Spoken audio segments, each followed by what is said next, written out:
everybody, it's Teresa. Welcome to my channel. I got these cabochons in my latest Beebeecraft order, and when I showed them to y'all, I was talking about how I was going to try to do maybe a bead embroidered pendant with one of them, and that's what I'm going to try to do. I'm not going to do that on this video though. I thought on this video I would just go over all the materials that you can use in bead embroidery, because that's going to take a little while, and if I tried to do that and make the piece on video too, it would turn into a really long video.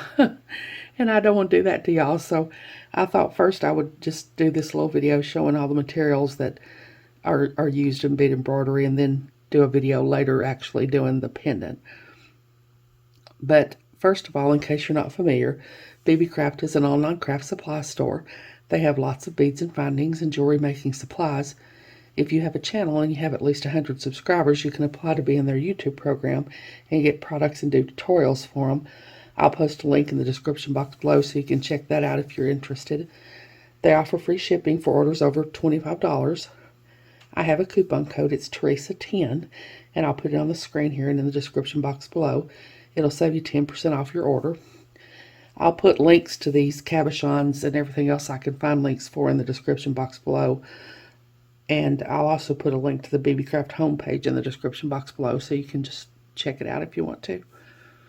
These cabochons, the brand is Super Findings. They're oval, natural flat back gemstone cabochons, 30 by 22 millimeter, and there's 10 of them, and they were $8.81 for all 10 of them. I tried to find an example of a pendant that I have made doing bead embroidery, and I couldn't find one. I guess I must have sold them all. But I have some examples of other bead embroidery I've done, so hold on, I'll get those and I'll be back. I've got some bead embroidered cuff bracelets that I've made here. I would probably never want to try to make one of these on video, because it would take many videos to get one of these done. I've only made a few because it takes quite a while to do one of these. This looks like a flat back, maybe it's a tiger's eye cabochon, I don't know. And I've done like a peyote bezel around it. You don't have to do a peyote bezel, you can just do back stitch around it. I'm not sure what I'm going to do for this pendant that I'm going to make. I've not worked that out yet, but and then I've got a couple of smaller ones here. That looks like an oval that I've peyote bezeled around. And then I've just filled in with various other beads. You can use anything to embroider with. Anything flat back is good. The center drilled beads are good to use for bead embroidery. I've got some, looks like some little pyramid beads here, and some cup chain in there that I've used, and some fire polish beads, and of course a lot of seed beads that I've filled in with. I have used some stencils that I've got around here somewhere and I can't find them, where you can lay down and make little swirly designs and then bead along the design that you made.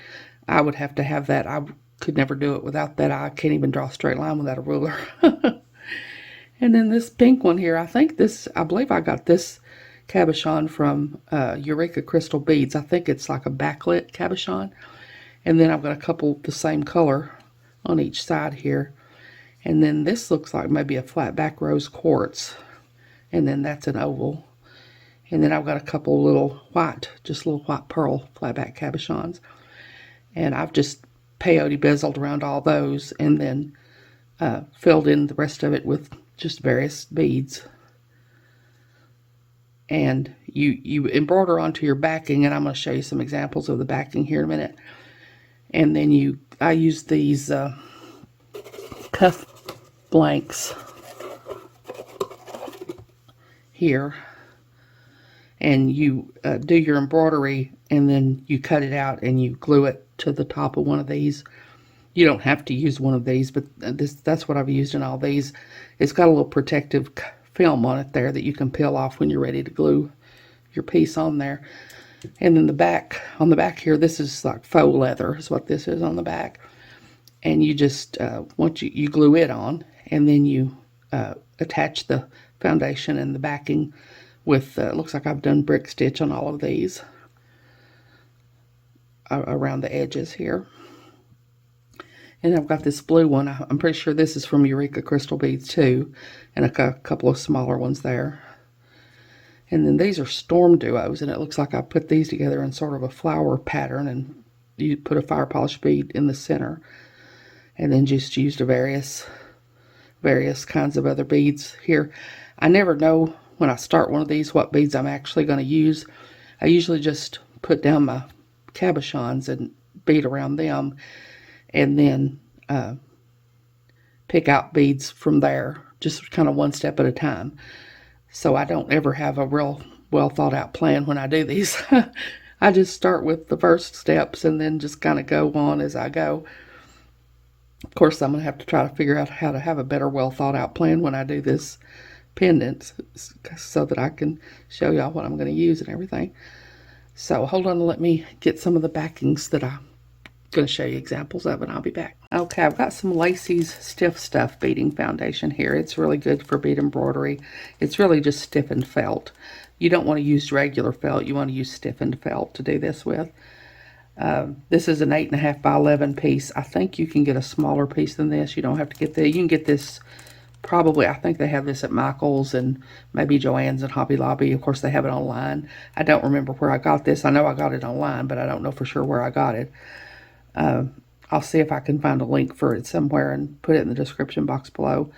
But they have this is not the only kind of beading foundation. A lot of different beading companies have their own. I think Beadsmith has one. And there's something called, I think, Nicole's bead backing. I'm not sure. You could probably just Google that and find that. These pieces here I actually got from Beebeecraft many years ago. And they are, let me get my little, 40 pieces, 12 by 12 inches. It says soft felt fabric sheet, assorted colors. And they're $19.29 for 40 pieces of them. And I got these on Beebeecraft. And apparently I thought I was going to bead embroider for the rest of my life, because I got 40 pieces of this stiffened felt. It's got every color you could imagine in here. And this is just a little bit. This is not all 40 pieces that I've got. But it's just all it is stiffened felt.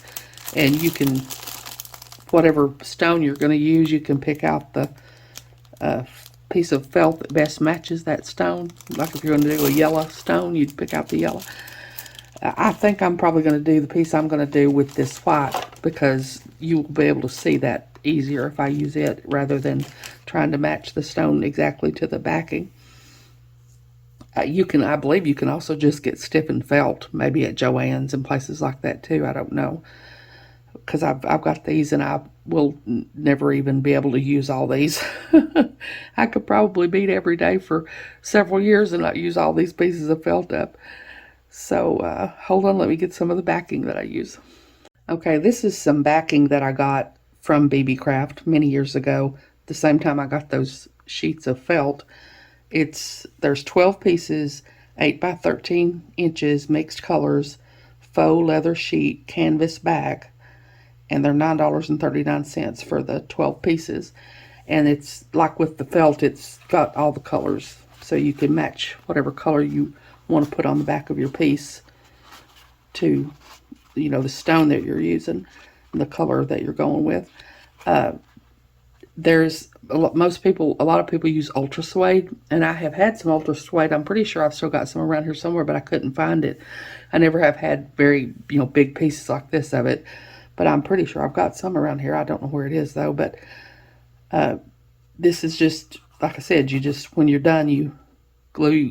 What I will do is I will glue my cabochon to my backing that I'm going to sew it onto, and then when I get it sewed on, I will cut it out and glue it onto this backing, and then attach the backing and the foundation together with probably brick stitch. When you do that, when you get ready to cut your piece out, you want to have a really good sharp pair of scissors. These are a little pair of embroidery scissors I've gotten. That's all I use these for. I just use this to cut out bead embroidery pieces that I've made, because you want to be able to have a real good sharp pair of scissors that has a really fine point, so that you can get a real good, cut around it really closely. And then I use E6000 to glue my piece down to the foundation. You don't have to use E6000. You can use anything. Really all you're doing is just gluing it to the foundation just so that it will hold it while you're stitching around it so it won't be sliding around. Once you get all the beads on there that I'm going to put on there, the beads would hold the stone in. It wouldn't need to actually be held in by the glue. But I use the glue. You use the glue to glue it down so that it won't be moving around while you're trying to do your embroidery. And of course I'll be using my fire line. I usually use 6-pound fire line for this. And of course I'll be using my needles, my tulip beading needles. And probably some more things that I'm forgetting, but I can't think right now of anything else. So that's what I'm planning to do. And I don't know, I have not tried one of these yet, so I don't know how many rows of beading I'm going to have to do around it. It just depends on how thick your stone is, and I don't know. I might do one of these off camera and figure out how many rows of beading it's going to take to get around one of them, and whether or not I'm going to just do a back stitch or a peyote bezel or whatever. I'll end up doing both at some point. If I do the first one of these with a peyote bezel, then I'll do another one at a later point with like back stitch or something. But I'll probably go ahead and do one of these before I do the video so that I can kind of get an idea of what I'm going to need, so that I'll have it to tell you all when I get ready to do it. So I think that's everything. I hope you all have enjoyed this video, even though it was just going over materials and stuff. I'm not sure if the very next video I put out will be doing this or not. There might be some videos in between, I'm not sure, but I will follow up at some point with a video doing one of these and making it into a pendant. As always, thank you so much for joining me today. I really appreciate those of you who have subscribed to my channel and watched my videos and liked and commented on my videos. I have a website where I sell my jewelry. It's Teresa's Handmade Jewelry, and I'll put a link to it in the description box below in case you're interested, along with a link to my Facebook, Instagram, Pinterest, and my email. If you haven't, I'd really love it if you'd subscribe and hit the notification bell so you're notified when I upload a new video. So until next time, hope y'all have a great day. Take care.